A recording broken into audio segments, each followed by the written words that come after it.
যাদবপুর বিশ্ববিদ্যালয়ে ইংরেজি বিভাগের তৃতীয় বর্ষের ছাত্রী অনামিকা মণ্ডলের রহস্য মৃত্যু।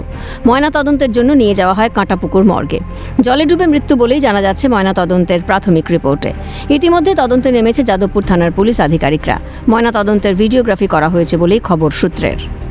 স্পষ্ট হবে যে কি কারণে মৃত্যু। তবে পুলিশ সূত্রের খবর যে গতকাল যেভাবে যাদবপুর ক্যাম্পাসের যেখানে তারা অনুষ্ঠানটা চলছিল ঠিক সেই সময় কোন কোন নিরাপত্তা রক্ষী সেখানে ছিল তদন্তে জিজ্ঞাসাবাদ করবেন পুলিশ আধিকারিকরা। তার পাশাপাশি যে পড়ুয়ার মৃত্যু হয়েছে সেই পড়ুয়ার ঘনিষ্ঠ কোনো বন্ধু কিংবা বান্ধবী ছিল কিনা সেখানে সবটাই খতিয়ে দেখছে যাদবপুর থানার পুলিশ আধিকারিকরা।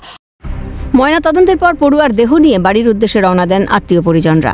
বাড়িতে পৌঁছতেই কান্নায় ভেঙে পড়েন সকলে। এলাকায় শোকের ছায়া। অন্যদিকে মৃত ছাত্রীর বাড়ির সামনে মোতায়েন বিশাল পুলিশ বাহিনী। জোরদার করা হয় নিরাপত্তা ব্যবস্থা। পুকুর থেকে দেহ উদ্ধারে উঠেছে একাধিক প্রশ্ন। সাংস্কৃতিক অনুষ্ঠান চলাকালীন তিনি পুকুরে পড়ে গেলেন কিভাবে? নিছক কি দুর্ঘটনায় নাকি ঠেলে ফেলে দেওয়া হয়েছিল? ময়নাতদন্তের ফাইনাল রিপোর্ট এলে তবেই কারণ স্পষ্ট হবে। ক্যামেরায় প্রসন্ন নস্কর ও পুষ্পা দেবনাথের সঙ্গে দীপাঞ্জনা সাউ ও রেশমি দাসের রিপোর্ট, ক্যালকাটা নিউজ।